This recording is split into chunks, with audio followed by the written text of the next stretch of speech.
argue with their friends, girl, you got it. So guys, I don't really know exactly what I want to call this new video series, but first of all, happy birthday to me. I am 41. Yeah, 41 has already popped off. I mean, as of early this morning with the bang, bang, bang. A good one though. So my life has enough content for me to just start right here, which is why I started Darling Nikki. And the very unoriginal right now title that I have for this new series is called Daddy Issues, because yeah, I've had lots of them growing up and I'm still healing from them. And a lot of women that you would, a lot of women, a lot of young women that people love to call, you know, the hoes, the chaotic ones, the crazy bitches, they probably had daddy issues. And if you do, if you did, I'm here for you. Tell me your stories as I share mine. I'm here for your healing. I've come a long way. So 41, and those issues showed up for me about 4 o'clock this morning. So I love to use my chat AI best friend. So we're going to do a little story time. I'm going to give you the backstory and just show you what it looks like when you are still a grown ass woman that has decided to find your voice, have your voice, and try your best to continue to deal with and even close the door on these type of issues. So I was talking to my chat AI best friend, and here we go. So I sent a message to OpenAI. I love to use it. And I said, my dad set up a group chat with my brothers and I where he asked for our cash apps. This happened maybe like well over a week ago now. He said he got an unexpected blessing and wanted to give us some money. We all gave our cash apps. Then we got no money and no update either. It's been over a week. My youngest brother sent a message to the group chat a few days ago, basically passive aggressively saying, you haven't sent us anything, and because you offered it, I'm thanking you and telling you what I'm going to use it for. You'd think that would motivate our dad to do what the F he said he was going to do. I followed suit with my own little petty thank you, and here's what I'll use my money for message. Our father still didn't respond or send this now phantom money.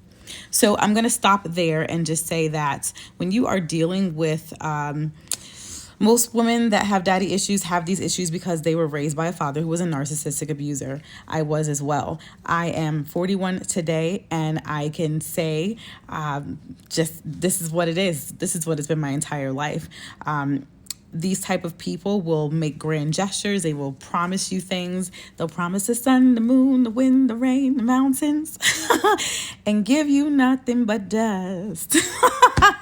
They will give you dust, okay? And then when you actually say, hey, you said you were going to do all this stuff for me, then they try to make themselves the victim and get mad at you for actually holding them accountable to what they said. This has been my life with him, which is why I wound up having a lot of relationships with other men who pay me dust in different ways. So back to the chat AI message. So this happened about a week ago. I remember when I saw the message, I was like, whatever, this some bullshit. But you know what? Since he asked for the Cash App, I'll go ahead and send him. I don't have Cash App anymore, so I sent him my Venmo. But I already knew not to expect anything because, again, I've had a lifetime of being continuously disappointed and lied to and gaslit by my father. It just is what it is.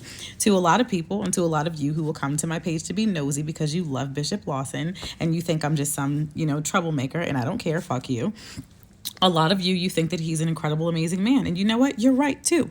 To you and for you, he was a very incredible, amazing man. That's your story.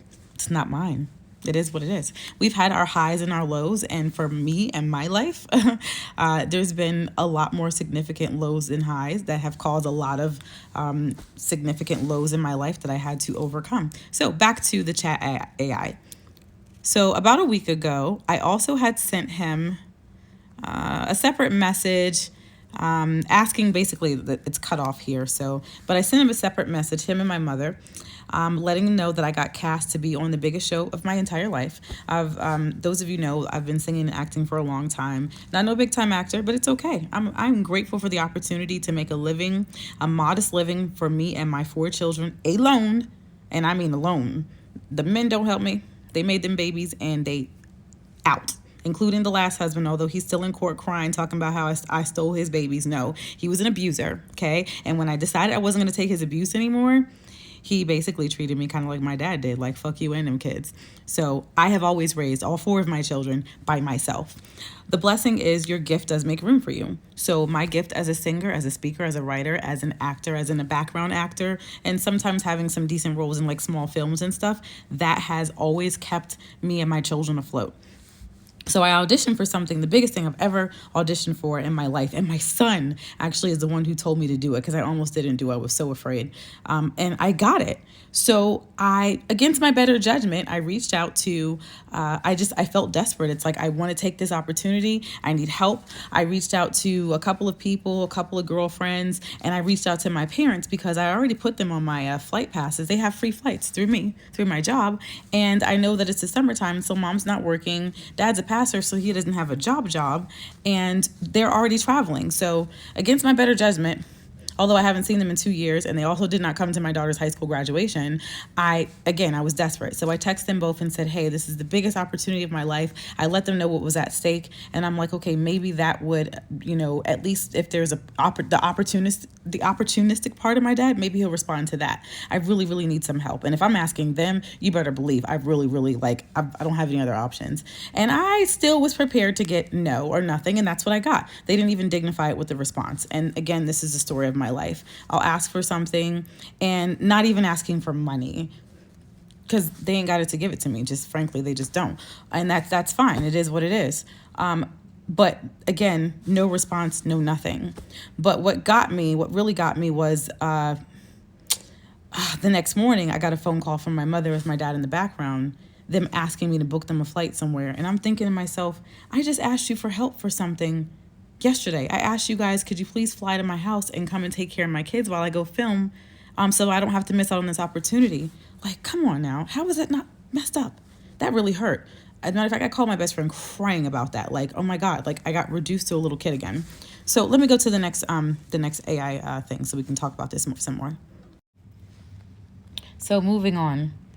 Going back to the AI message, me and my AI best friend. I said about a week ago, I had sent him and mom a separate message asking them to help me by watching my kids while I go and film for a new TV show. They have completely effing ignored my message. No acknowledgement, no answer, not even to say no. So fast forward a few days, and now it's my birthday. Dad sends me a happy birthday message in a group chat with me and my brother. It's the same group chat where he asked us for our Cash App and then just said nothing else. Even when we tried to get an update, although it was a passive-aggressive way to get an update, I must say, we were definitely acting like petty little kids. But there's a reason for that. That is a precedent, and that is an environment that was created by our parents.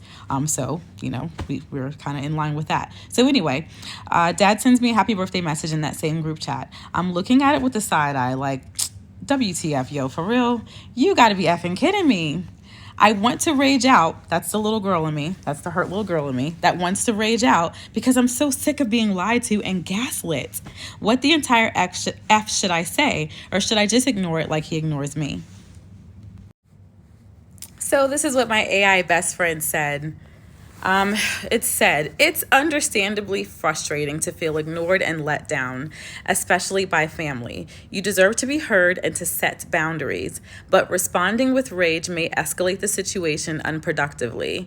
Here's a way to address the issue firmly and clearly. And I will say this, for decades, from being a child throwing tantrums and being called crazy because I would rage out, but there was a reason. And I was a child. I didn't know how to regulate my emotions. I just knew that I was hurt. I was angry. Something wasn't right. To a teenager who started making destructive decisions and going off in ways. I would leave poetry on the wall about how much I hated my father and stuff. And everybody's thinking I'm just some crazy, psycho girl and I got the devil in me and all this other stuff. But I went through all these different phases of raging out. And then I got to the point where, in my early 20s and late teens, I'm like Rocky, okay, like Tyson. I'm cussing you out every chance I can get. I'm fighting, because I'm angry. So I went through decades of being that type of a fighter. That little girl, I've done so much work, and I thank her because she was a survivor, but I am not her anymore. Nicole Boo is gone.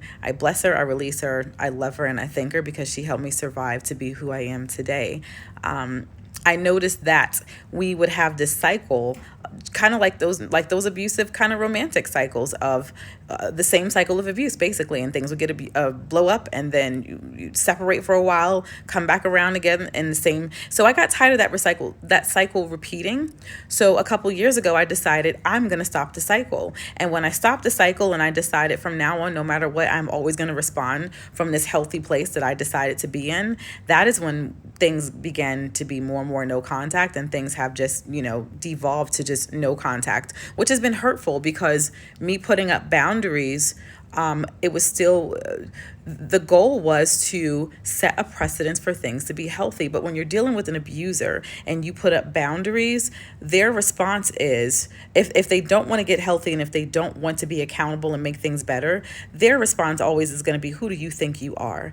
And a narcissistic abuser will discard you or destroy you. I have dealt with both my entire life with my father, going through periods of destroying and discarding. And over the past couple of years, it's been more so discard, because it got to the point to where he couldn't destroy me anymore. I wouldn't even allow those interactions anymore that would, where I'm allowing myself to be attacked just for the sake of still having a relationship with you, where you get to psychologically, emotionally, verbally, and when I was a kid, several times physically attack me. And if you look at my video series, Addicted to Monsters, it's on here, but I don't think I have I don't have them cataloged the correct way. But if you look on my YouTube, I have a video series, Addicted to Monsters. I talk in a lot of candid detail about those periods of abuse, because those things set up a precedence for the rest of my life. So back to my what my AI best friend suggested that I say. So guys, I use OpenAI. I don't know if there's an affiliate link I can find for it, then I'll share it. But I like using it for so many things. It does not do the work for you. You do the work. It helps you and enhances your work. So it doesn't just write things for you and that's it. A lot of people hate AI and they think that it makes your life easy and that it does the work for you. That is not the case. You've got to give a lot of backstory. You've got to give a lot of, it only works as what you give it. So I'll say that whatever you give it is what it's going to give back to you. So anyway, this is the suggested message that it said that I send. Hi, Dad. Thank you for the birthday wishes. I need to address something that's been bothering me. When you asked for our Cash App info and said you wanted to give us money, we provided it, but haven't heard anything since. Additionally, my request for help with the kids while I film was completely ignored. It's really frustrating to be left hanging without any communication. If you're unable to follow through on what you said, I'd appreciate it if you could at least let us know instead of leaving us in the dark. And the rest of it just says, clear communication and follow through is very important to me. I love you, and I really hope that we can make this better in the future.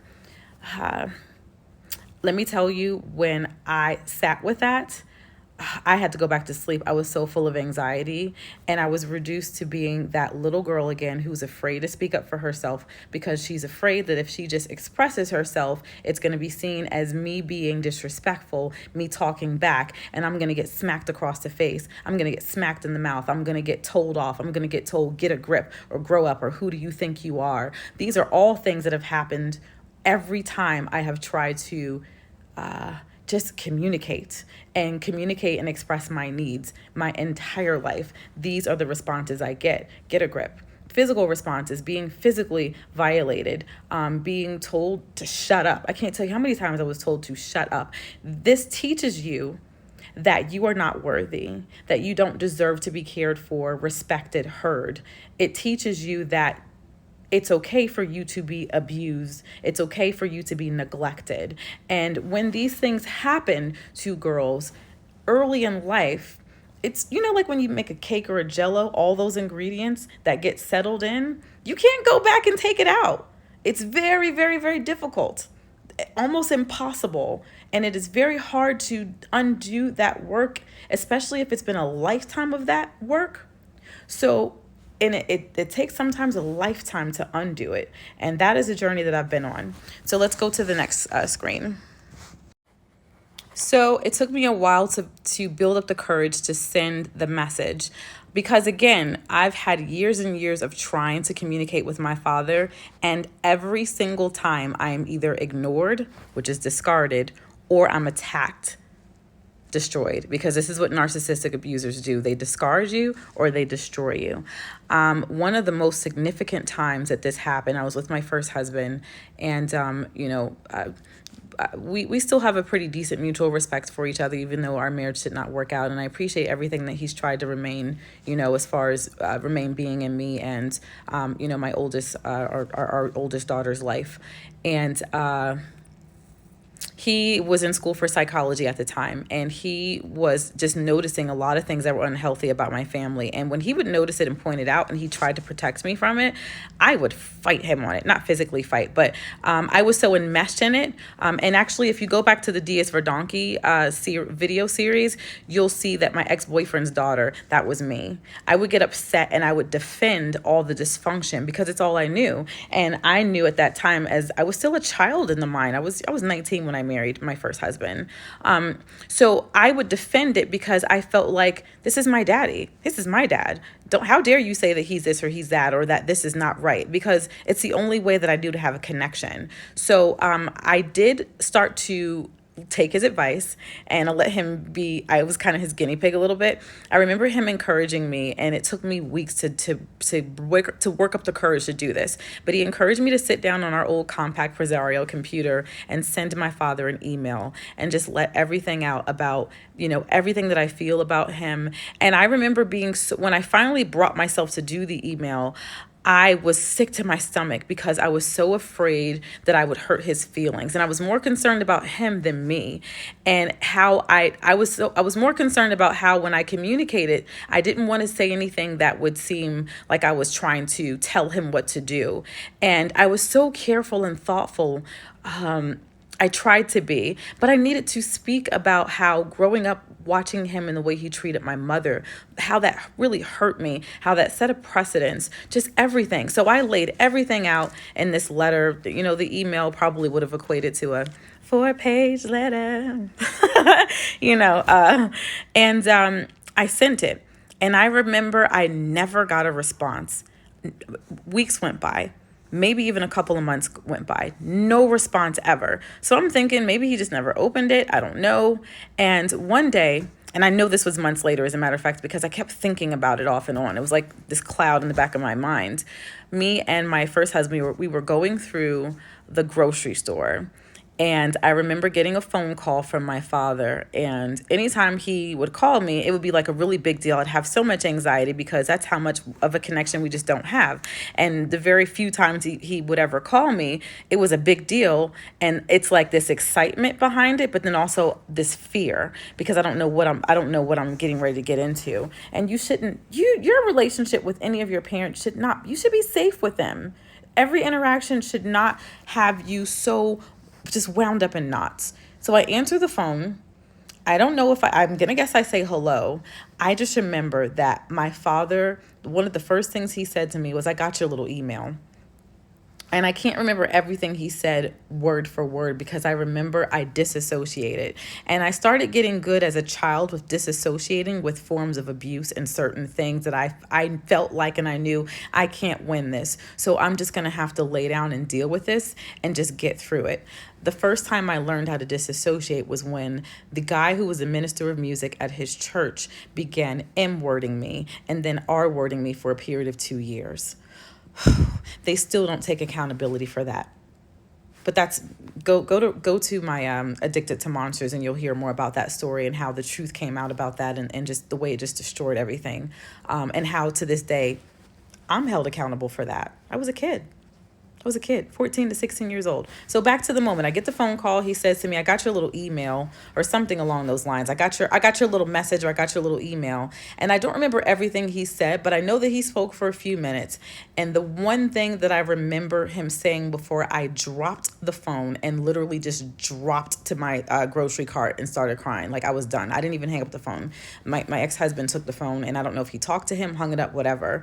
But the last thing I remember him saying to me was, "Until you don't get to tell me how to be married or how to treat your mother, until you just got married, and until you've been married for, I don't know, 20 years or 21 years." We got married, me and the ex-husband, the first one, we got married when I was 19. So that means they'd have been married for 20 years, maybe 21 at that time. Because they had me like right after they got married. So I think I may have been 20. when this happened. So let's say 21, 22. Anyway, something close to that. So until you've been married for around 20 years, you don't get to tell me how to treat your mother or tell me. And when he was saying that, I remember I dropped the phone and I almost collapsed into my grocery cart, and I just, like, it didn't matter where I wasn't in another space and time, and I could not keep it together. I just cried. And this is my life. This is my life with my dad. So my one of my brothers, he responded after me, and I really appreciate his moral support and him basically saying that he agrees with what I said. He acknowledged that, you know, there's been some huge improvements along the way in some areas, but he would also love to see an overall improvement as well with this. And I really appreciate him acknowledging me and him just supporting me in that moment. So there was no response for a long time. I went back to sleep. It was like 4 a.m. my time when he had sent the happy birthday. And then I think maybe 7 a.m. whenever I finally worked up the courage to respond.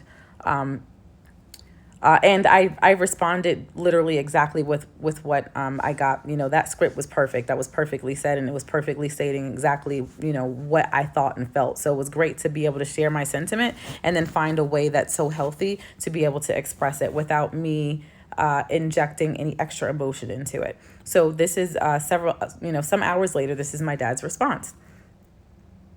And actually, I'm going to pull it up on another screen so I can try to read it all at once. So let me stop here and get another screen.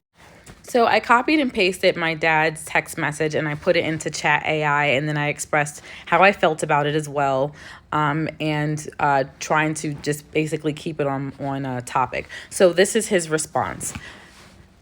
This is why I don't communicate with you very much, Nicole. Whatever stress and abuse you feel, I have contributed to your life. I am very sorry and don't want to add to it.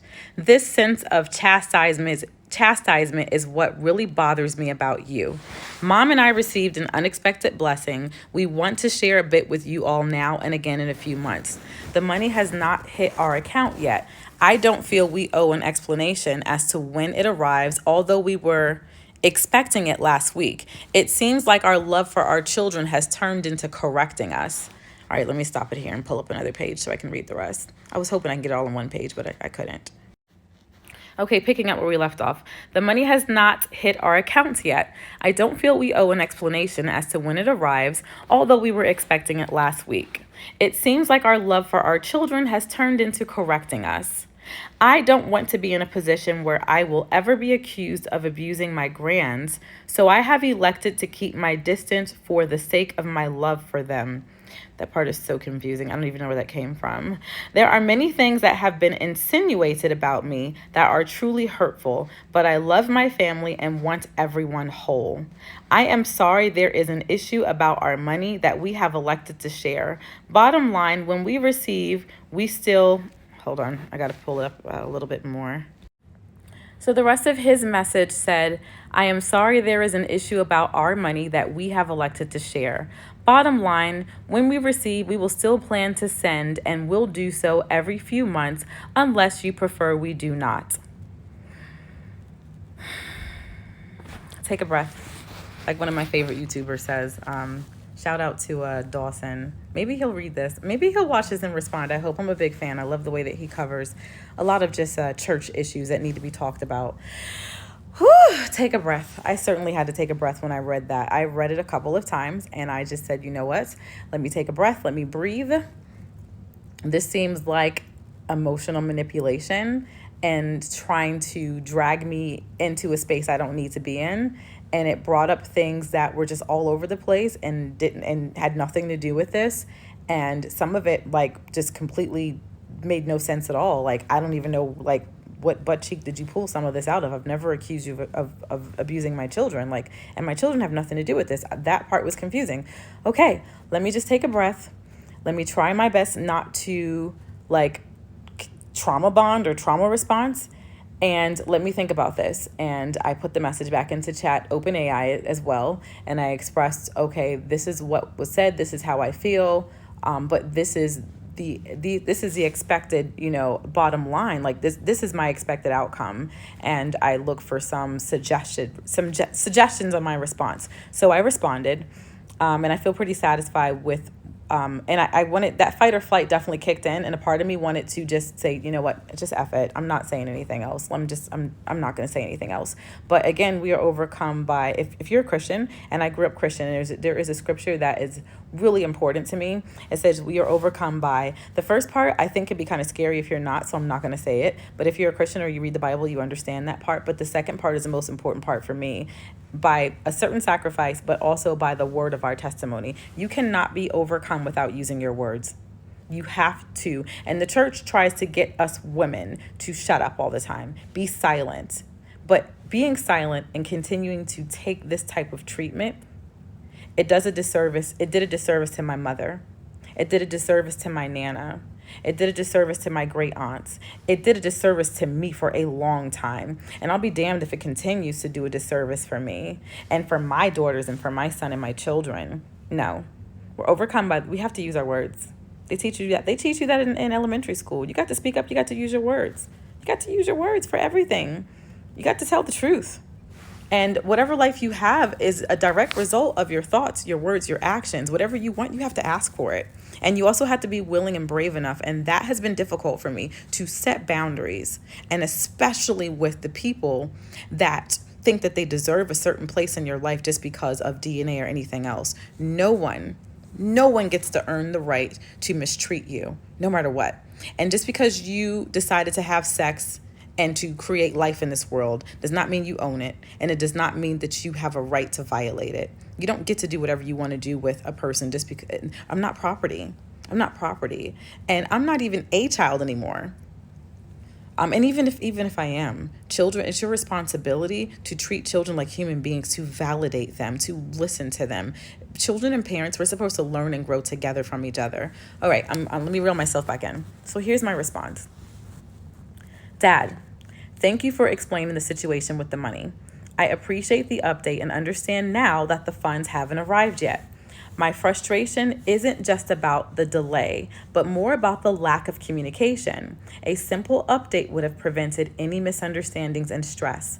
Clear communication is important to me as it helps avoid these feelings of being left in the dark.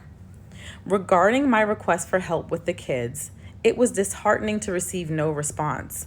It wasn't about, okay, I've got to go back. I've got to pull it up a little bit more.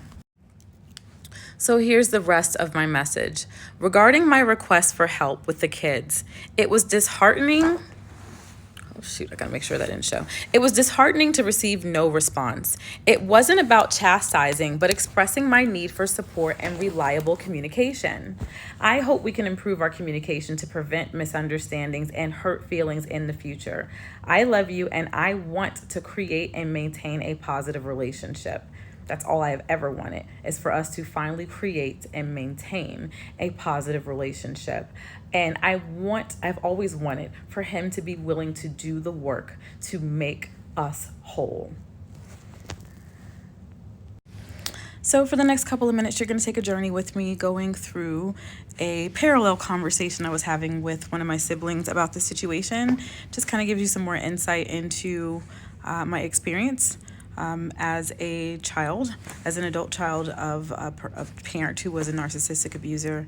And a lot of you are going to see yourself in it. A lot of you are going to see some of your own experiences. And that is the point. Know that you are not alone. Know that these situations, unfortunately, are not unique. Depending on what side of this you see yourself on, I really hope that it causes some self-reflection, some questions to be answered. I hope it really motivates you to move forward in a direction of positive change, healing, health, and just overall growth. I mean, we all deserve to have a life that is whole, which is a word that he used, and he is right. We all deserve to be whole. We all deserve to be validated.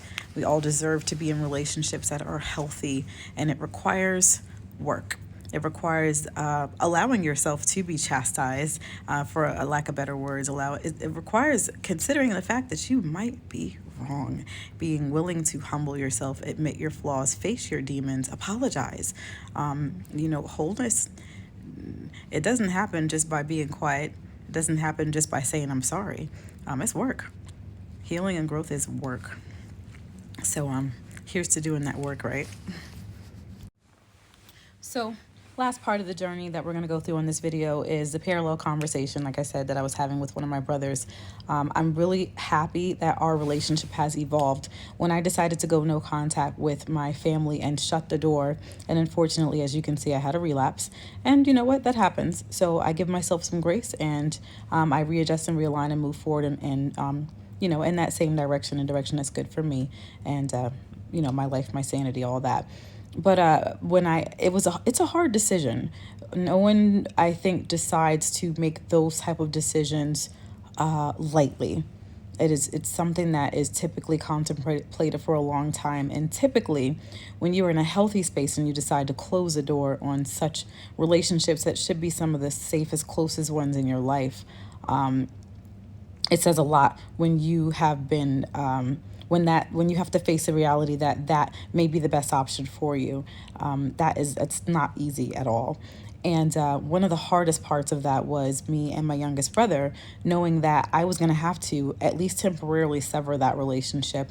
That part really hurt because we were very trauma bonded with each other.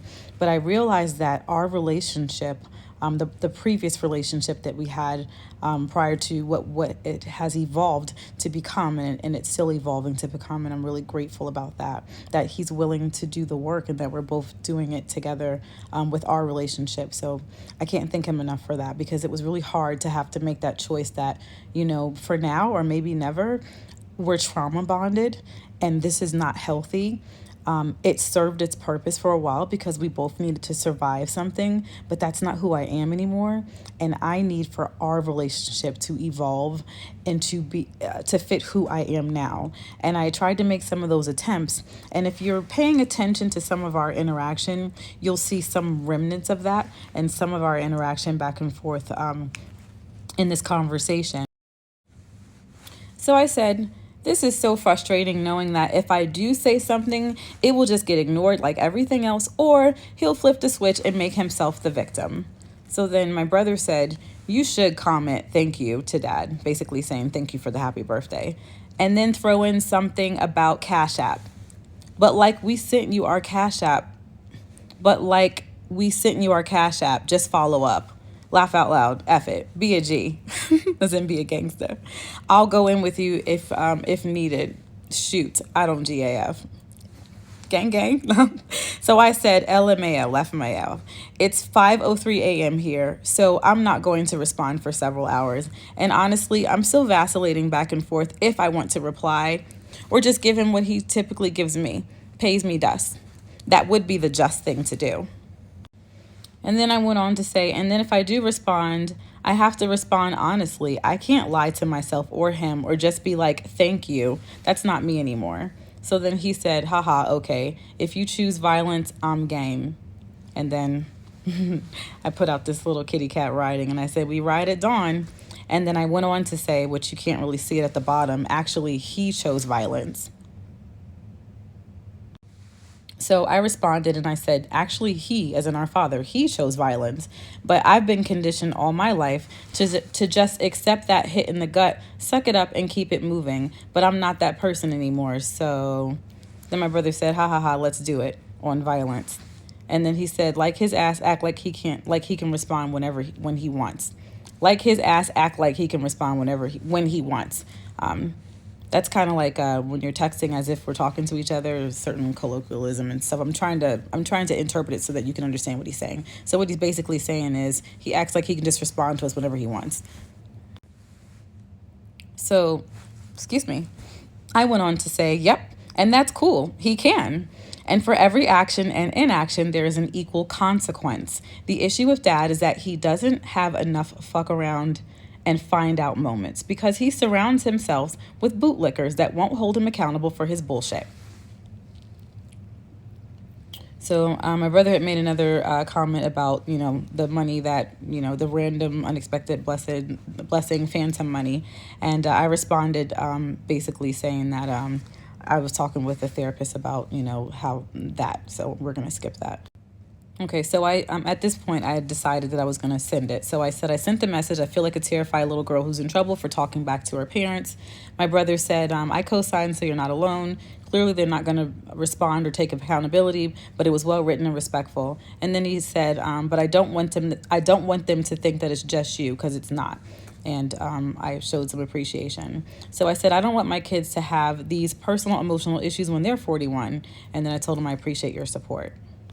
So more dialogue about this that I think may be helpful for some of you to be able to kind of do this deep dive with me, and it could help you process where you may be at in your journey with confronting this as well.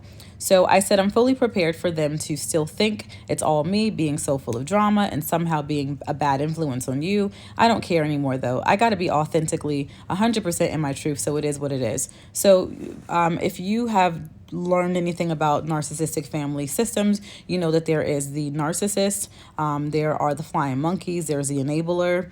My father's a narcissist, my mother's the enabler. I am the scapegoat, and the brother that I'm talking to is the golden child. We're talking a little bit about that. And if you notice, when my brother, the golden child, co-signed what I said and said that he was in agreement, if you notice, nothing was ever said to him. He was not attacked at all. Only me, because I'm the scapegoat. I'm the black sheep. I'm always going to be the problem to the narcissistic family syndrome, because that is the role that they've given me and they've assigned to me. So no matter what, I'm always going to be the problem. And if anything, the golden child or other people that ever happen to echo the same sentiments in their world, in their mind, and their narrative, they were tainted by me, because I've got the devil in me. So, I probably put a spell on my brother to make him agree with me. So I said, they know what time it is. They're just used to their kids always giving them a pass on their bullshit.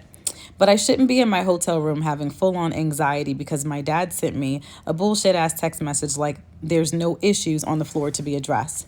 And then I said, we healthy over here. You got to be willing to do the work. And my brother said facts. And then he just said they're not going to reply, which, again, I was fully prepared for them not to reply because it's typical. It's typical, and that's the history. So I went on to say, I think I can be okay with that. I did that message for me, too. I was so afraid to send it, and that's how I knew that I had to. Every time I feel so afraid to do something and feel like I want to back out, that's how I know I need to do it. I felt that about coming here to be a part of something that I'm filming right now, and unfortunately, because of the NDA, I can't say what it is. Whew. Y'all pray for me. I felt that about coming here after I found out that I was cast. And I felt like that about each FAA training invitation that I got as well. And then I went on to say that, when I responded, I went ahead and added my mom to the group chat because, we're talking about her money. And again, I think that if something happens in front of a group, it needs to stay that way. And witnesses. I want everybody to see what I said so it could be very clear what I said. So now what you're looking at are a short series of messages that took place immediately after our father responded. So my youngest brother, he's had the majority of his relationship in life with me knowing me as Nicole Boo, getting upset, rightfully so, being triggered by, my father, just basically experiencing reactive abuse. And if you don't know what reactive abuse is, I'll give you a short how can I explain it? So there's a saying that says, and she was made to appear crazy by the one who sent her there. And she was made to appear crazy by the one who sent her there. That is what reactive abuse looks like. So everybody gets to see me upset, yelling, screaming, going off, but then they get to call me, the drama queen, without acknowledging the fact that I just got slapped. I just got punched. I just got cursed out. I just got hurt in some kind of way. And when you get hurt, you holler, you cry. So that again, that's kind of the thing with our family. So he's used to seeing me be the one that is emotional, that gets up in arms. And narcissistic abusers are good at throwing rocks and hiding their hands and always looking like the nice guy in front of the whole and looking like the victim. What's interesting is my last husband, the flat out disgusting abusive monster. The way that my father's talking, my ex-husband talks the same exact way, which is probably why when I married that man who's the same age as my father, he called him brother, because they're two sides of the same coin. Only thing is the other one's a little bit more depraved in another department, but we're not going to go more into that. But they do the same thing.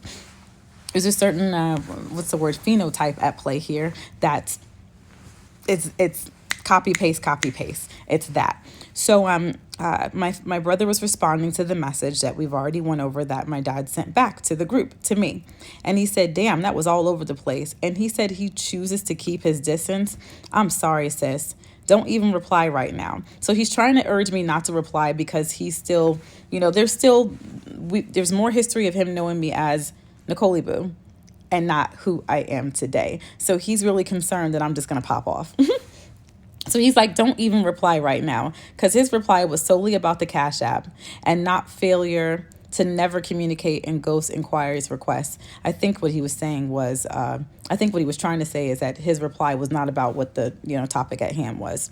So he says, and if you reply now, it'll be bad because I want to reply bad as well. He wants to. So he's like, basically, don't start an avalanche, because if you say something, then I'm going to have to jump in and say something too. So like, just, hold off, calm down, killer. So then I didn't respond for a little while. So he sent me another message. It was like, do not reply, Nicole. Take a while. And I just laughed at it. So the next message you see was him responding to me saying, that reply is actually amazing. I think I earned my brother's a little extra respect for my brother, because he was expecting me to be somebody that I'm not anymore. And it's a learning and growing process. And so he got to find out that's really not me. Like, I don't roll like that anymore, babe. I tried to tell you. So when my brother saw my reply, he hit me up and was just like, man, like that was actually amazing. That was really good. And that I think some of this interaction helps to heal some of our relationship and gives him an opportunity to see me for who I am today. But that can only happen because he's actually willing to see me for who I am and not who somebody else has told him his whole life that I am, or who sometimes maybe he even wanted or needed me to be. You got to get out of your own way and be willing to do the work.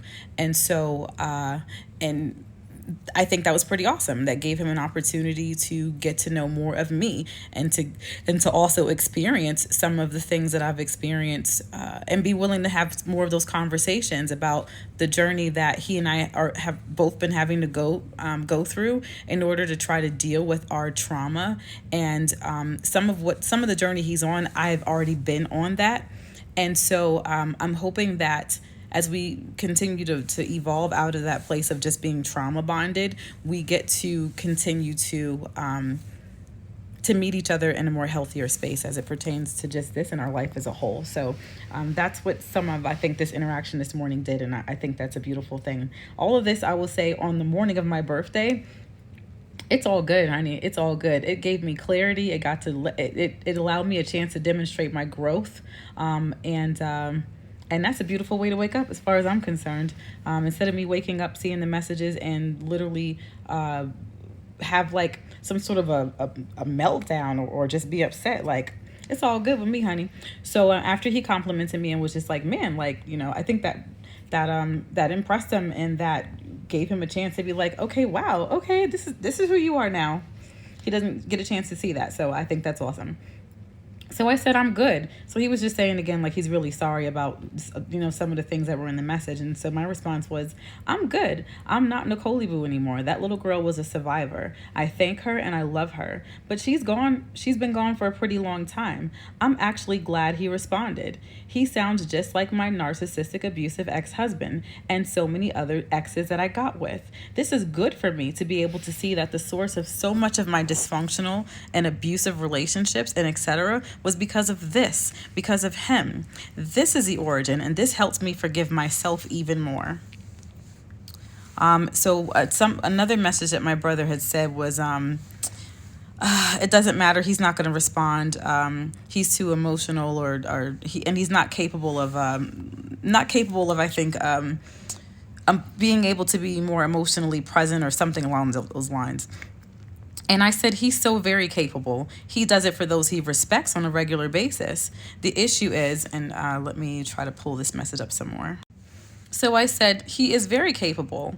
Basically, he's capable of being better than this. We're talking. This is a man who is not just a pastor, but a bishop, and has been that, and a spiritual leader, and a church leader, and a professor, and a business leader for all of my life. So he's been able to create really great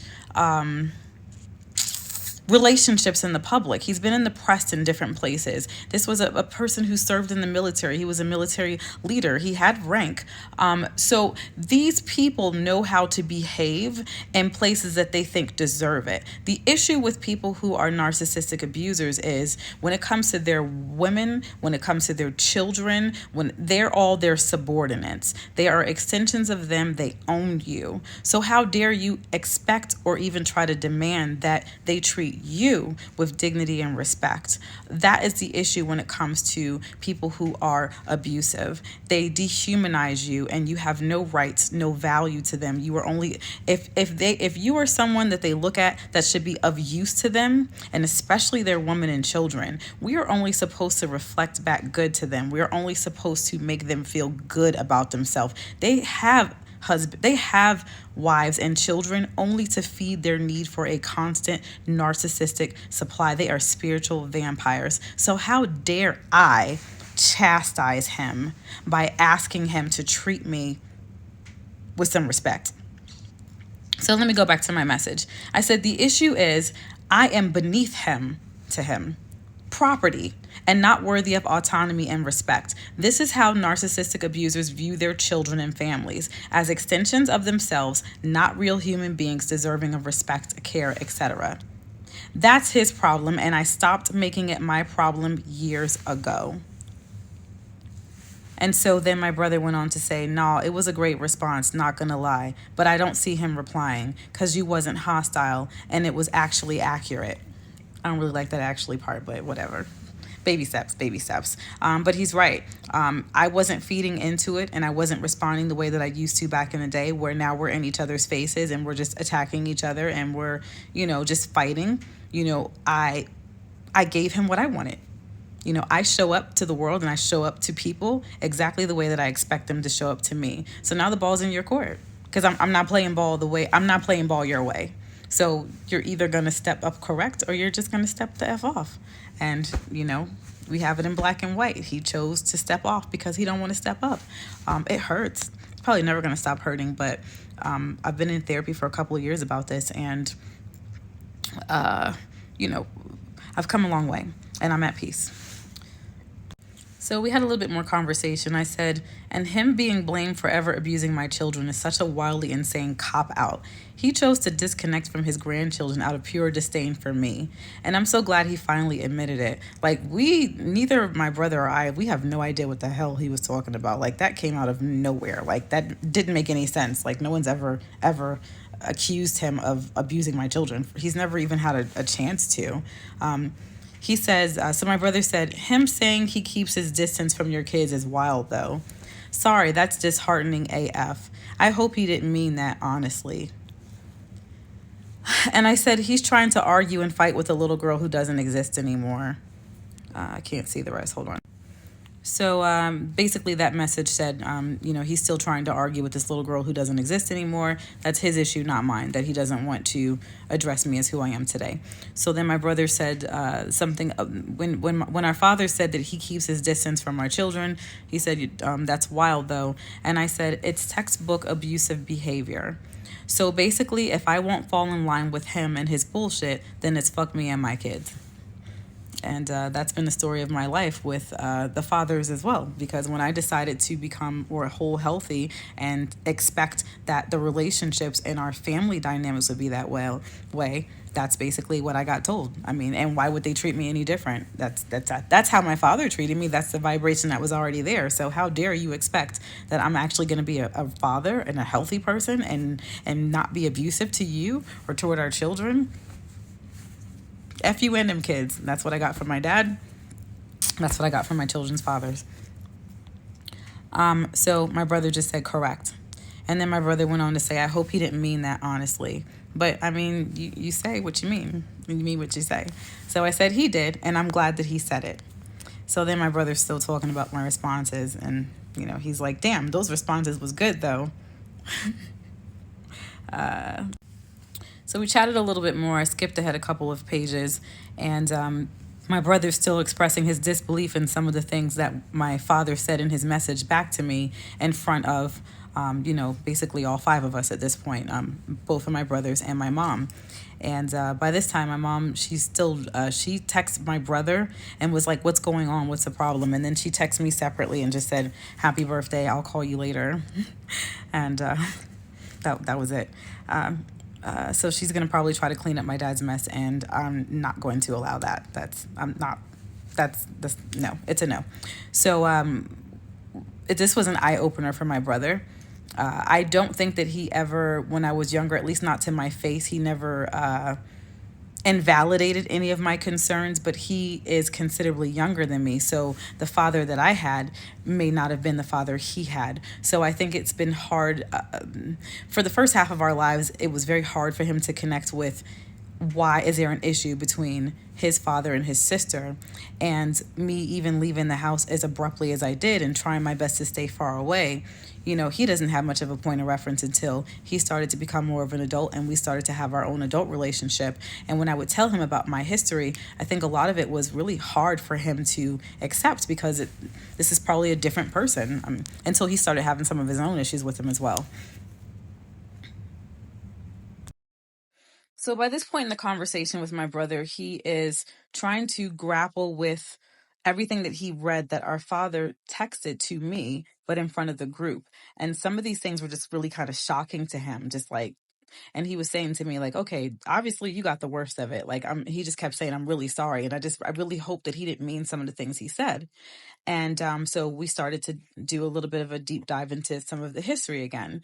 And I said to him, when I was a kid and there was no audience around, you can't imagine the stuff he said to me that I bet he's saying right now on the inside, but he's not going to put that in the chat because narcs don't want to be seen as how bad they truly are. He said many things were insinuated about him that are truly hurtful. Nothing's being insinuated. I was very clear about me saying exactly how he's treated me over the years. No implications. I said it flat out, and I stand 10 toes down on those facts. It's completely repulsive that he says that me expressing my trauma that he causes hurts him. And my brother said agreed on hurts him. I said, he hasn't changed not one bit and never will. They will never choose to hold themselves accountable. This is actually a great gift for me on my birthday. So my brother responds, then he gets disrespectful on the kids. Who the F talks about kids? It's how you feel, then how then how we agree, I think is what he meant to say. And I said, this is a big opportunity for me to see, accept, and stand on this truth and move in one piece. And move on in peace, excuse me. And my brother continued to say, and he was all the F over the place. Like I said, when you win, now he's, my brother is referring to something that I'm filming right now. And he's saying, when you win, don't give them zero. So my brother goes on to say, yeah, this is the clarity that you need. But their house in cash and you own. Oh, B, he meant to say buy. Again, he's working and typing kind of probably quick as he's working. So he's saying buy their house in cash, you own it, so it's an investment and no risk. And basically he's he's got a background in finances and things like that. So he's given me some advice on what to do, provided that I leave with what I came to get. And I really appreciate his positive affirmations and him saying, I believe in you. I know you're gonna walk away with it all. You're gonna win. Like, you got this. And so he's saying, when you do, you buy their house in cash, you own it, it's an investment, no risk. And I just said to him, I won't. He just kept saying, don't give them shit, don't give them nothing. And I said, I won't. And then I also said, I love them and I will buy their home so they won't have to worry about mortgage or rent. And then my brother was like, give them the keys, best case. Yep. But don't even pay their property taxes. They can do that. That's cheap. Y'all think I'm a savage. So my brother goes on to say, write up a lease, no rent, but it'll include some protections. I can draw up the papers. Just focus on winning. And I just said, bet. And then he went on to say, the people who choose to be in your life always find a way to stay. That's true. So I went on to say, my babies have nothing to do with this. I'm not sure if I can pull this up to read more. So I go on to say, my babies have nothing to do with this. I don't even know where that part came from. I've never had a reason to say he abused them. They both have certainly been neglectful toward my babies, but never abusive that I'm aware of. And I've never even called them out on that, as in I've never even called them out on the neglect, because I was afraid to. Because I was afraid that if I ever called them out on actions that were neglectful, and some of it actually scary, the very few times that, they actually would take my children and let them spend time with them and just help me by taking them. And I mean, very few, like maybe two times. I knew that if I said anything, that they were going to put me in a bind by saying, come get them right now. And then I would have to quit working or whatever I was doing. And actually that did happen. That happened, and it was completely, I don't even know if it was reactionary to some perceived slight. To this day, I'll never know why, they did that. And it almost sabotaged an entire brand new job and training. So my brother went on to say, yeah, he stood on that. So honor his stance. I hate that, to be honest, but he stood on business. So you stand on it too. And then he keeps going on to say, like, buy his house, man, buy their house. That's the biggest flex ever. So I'm doing more reflection, and I say to him, ever since I was an effing kid, I have tried to express myself to our father and get him to treat me right. And his response every time, including today, is basically to say, B, who do you think you are? And slap me in the mouth. And then he went on to say, like, buy someone else's home too. Don't lose any money. That'll be the biggest flex. He is like definitely he's already like in revenge mode. Like, maybe not revenge, but like, you mess with my sister. Like, listen, we ride at dawn. So then he said B to you when you was a kid. And I said, do you know how many times he has literally bitch slapped me in the mouth or across my face like a pimp slaps a hoe? He's been calling me a hoe many times during my since my teenage years. I put during, but since my teenage years. So my brother was saying, he called you a B, and I had to clarify. I said, no, he's never literally called me a B, but he's yelled at me literally, who the hell do you think you are, to me so many times. The very last time was when I was pregnant with KK. So this is like 20 years ago. And he got angry with me because he asked me, what do I want for my baby shower? And I said, it's on the gift registry. That shit offended him. And that was his dumbass response. And then I went on to say, no, he called me a hoe when I was a kid and a teenager a lot, never a B. He would also say things like, I F up or I F'd up. And so to my brother, this is like, oh my God, amazing, because I don't think he's ever heard my father cuss. Well, I have. I've heard him cuss a lot. And so he's just saying to me, I'm sorry. I hope he grew from that, because that's really terrible AF. So there's still some hope there with him that he's not this guy that he's reading about, and that I guess he didn't have to necessarily experience up close. And he's had some of his own pretty horrible experiences with him, but nothing like me. And then he went on to say, it seems like you definitely got the worst version of him. So he was like, it seems like you definitely got the worst version of him. Not that the today version of him was much better. So he was asking me, did he ever say the B word to you when you were a kid?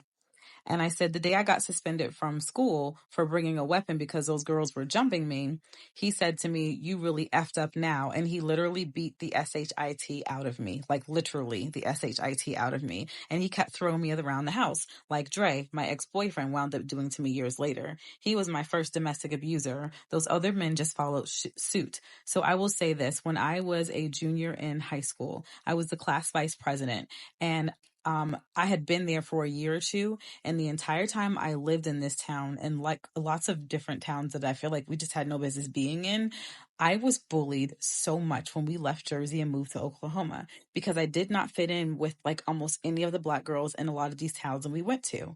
I was always the smallest. I was always the skinniest. My voice was completely different.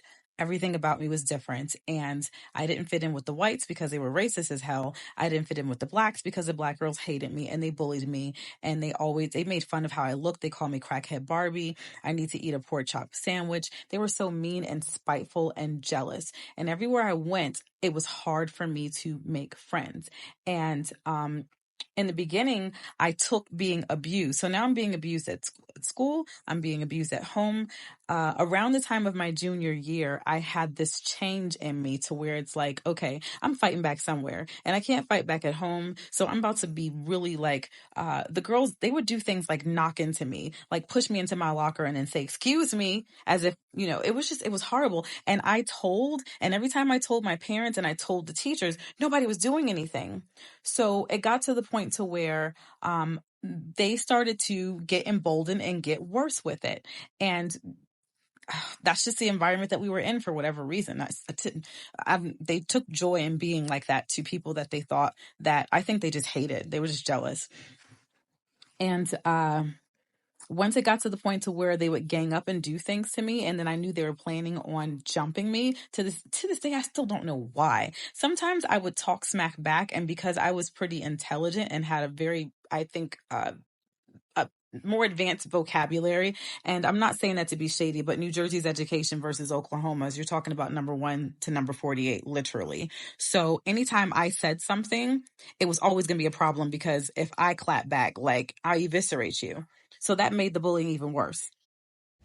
So we're talking about junior year, and I quickly learned that it didn't matter if I tried to use my wit to kind of fight back and shoot the dozens. That just made things worse. So I had a really hard time for several years when we first came out of Jersey and were living in these just like literally sundown towns. It was just terrible on both sides. And these were some of the worst, most traumatic years of my life. So I'm being bullied by the girls. I'm being bullied at home. And then I'm also, at this time, there's also a man that's living in our home that was a minister of music that is M-wording me and R-wording me. Can you imagine my mental health state? I cannot tell you how much rage and hatred I was filled with for myself and for everybody, because a big part of me thought this is my fault somehow. What did I do? And then when I would come home and I would say this happened or that happened, no matter what the problem was, whenever I came to my parents for help, they always made it my fault. And so I thought it was my fault. And one of their biggest responses to everything was, it was probably your mouth. It was something your mouth got you into trouble. So I was not safe anywhere. So I had a friend who was a football player, and when I found out, and a few other people found out, that these girls were planning on jumping me, he was a hunter, so he gave me one of his hunting knives. To this day, I still don't know how anybody knew I had a knife. I mean, I would like to think he didn't tell, but somebody told. I don't know how anybody knew. Maybe I brandished it. I don't remember. It's been a long time, but it got discovered that I had a knife. I think they illegally searched my bag, but there's nothing I can do about it at that time. They called the cops. They called my dad. I just remember being in the office and being told that I had to do the rest of the school year at home and that I would no longer be the class vice president. And the girls who had been bullying me, none of them ever got in trouble. And there were no questions asked. I can't tell you how many times I talked to the principal, I talked to teachers, I talked to my parents and tried to get help from these girls who made my life a living hell. What's interesting is some of them bitches still follow me on social media now. One of them actually had the nerve to ask me to pray for her a couple years ago. Whatever. Yeah. So I got sent home. My dad brought me home. No one else was home, so I don't know what my mom was doing. I think she may have been working or something, and my brothers hadn't got home from school yet, and that was the worst beating I ever got in my life. My father, I'm just going to read the message. So I said to my brother, he was asking me if dad ever called me the B word. And I said, and he was kind of shocked about, I guess hearing that dad kind of really cusses, like the hard cuss words.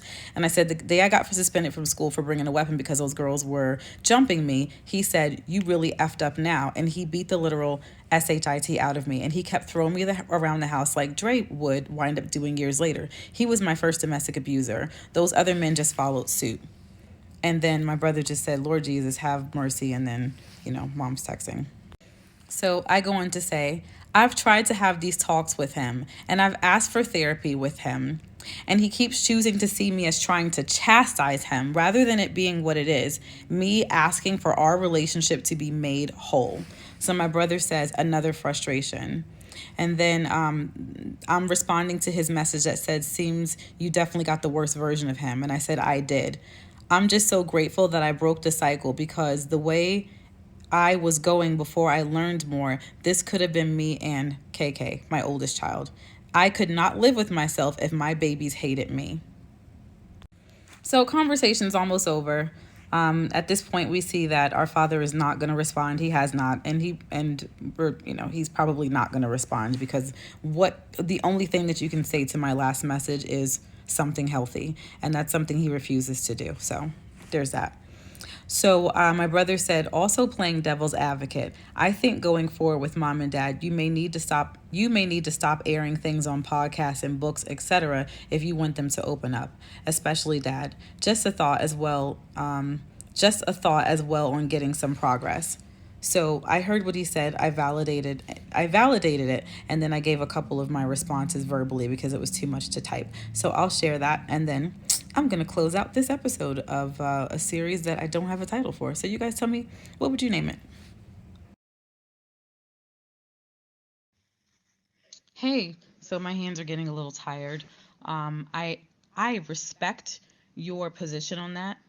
I also understand how that could possibly help if we were dealing with people who actually really wanted to. Um, I'm also going to respectfully disagree. Uh, we grew up with a father who aired our entire life, and every in our daily actions, the stories of us growing up being normal children, going through puberty, going through this and that, even his marriage. He exposed our entire life, our emotions, our actions, our strife, arguments with the wife. He used his entire life, including our life, and we had no privacy, because he exposed it all through the pulpit, and he used all of us all the time for his sermons and for his examples. He did essentially what I'm doing, but he did it differently, I think, mostly for his own personal gain, because he never ever told the full truth about things. And I remember this vividly. And I remember expressing to him as I got older, my teenagers, my 20s, and even as an adult, me saying, I do not consent to you continuing to stand in this pulpit and to share my private, even when I got abused, when that man almost killed me, all the different abuses. I'm a grown woman now, and you don't even have the right to tell my stories, and you're still standing in the pulpit telling my stories. So when I come to Ardmore, people are outside saying, oh, yes, you're such a strong woman because you this and that, and I'm like, how do you? And to even lie and not even tell the full truth of the stories, and to turn them around for his own personal gain, and to change the narratives for his use. So we're not dealing with people who are asking for privacy so that we can in private fix our grievances or fix our relationships. We're not dealing with people that are doing it from that space. And if they had ever asked me years ago for that, I would have respected it for that time, just so that we could fix what needed to be fixed in private. And then, because I'm a public figure, when I decided to share my life, because that's what I do, I would have been able to do it, and we would have been able to do it from a space of, man, look at what we've overcome. Look at the triumph. I don't know if you know this, but I got dad on TBN. That was me. I did that. And he never thanked me, and he never credited me for it, because Pastor Charles is my spiritual father and my mentor. And Pastor Charles was working with TBN and some other TV stuff, and he was looking for other ministers. And when I got dad on TBN, I had already been singing on TBN on shows for a couple of years. And the goal was for us to be able to eventually go on to TBN together, telling Trinity, or now it's called CBN Christian Broadcasting Network, how much we have overcome. And that could have blown his ministry up, Corey, to be able to stand on TV and on a world platform and say, hey, I used to be this, I used to be that, but me and my daughter, we fixed our relationship. I humbled myself. I apologized. We got healed. I got right with you. Can you imagine how that would have blown up his ministry for us to be able to heal? And when I got a chance to go on Montel Williams, He was so concerned about him being called out and embarrassed, and he totally missed the mark. Montel Williams, I don't know if I told you about this, but the Montel Williams show called me because they were looking for people who had gone through abuse in church and school. And they wanted me to tell my story with my parents and family on TV. And they had professionals that were giving private and public therapy. And the goal was to be able to help other people to heal through your stories as you heal, and to get other people to come forward. And it was to help people, to help us personally, privately and in public. But because Dad always had this ego that was bigger than everything else, like today, he didn't want to be chastised and told he was wrong. That's a dangerous person. So I understand and respect where you're coming from, but I'm not in that space. And when and I'm not airing out anything. So there's a scripture that says you are overcome by the blood of the Lamb and the words of your testimony.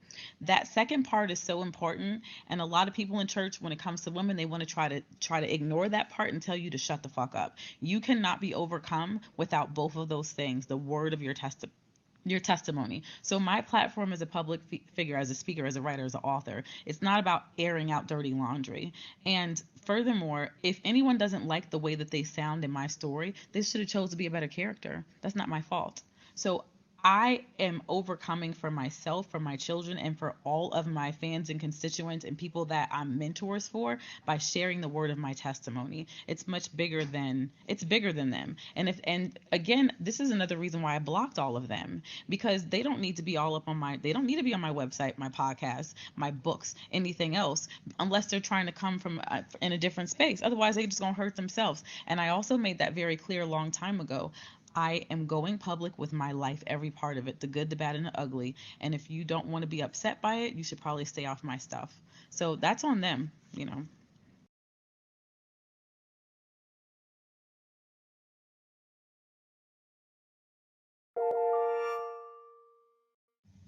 You know, it is not my job, and it's not anybody's job to ever protect the perpetrator, the abuser, the person who did the offense. It's not my job to protect them or their feelings from their own consequences. It's my job to protect myself, my children, my future, the rest of my life, and it's also my job to do what I need to do for me to continue to heal, to overcome, to conquer, and then do whatever my life purpose is for others as well.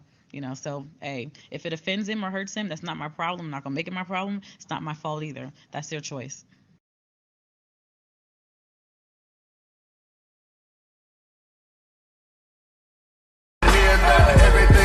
You fancy, huh? Girls, let me see your hands. Wave them at them bitches hating on you with their friends. Girl, you got it. Everything, oh, you fancy, huh? Girls, let me see your hands. Wave them at them bitches hating on you with their friends. Girl, you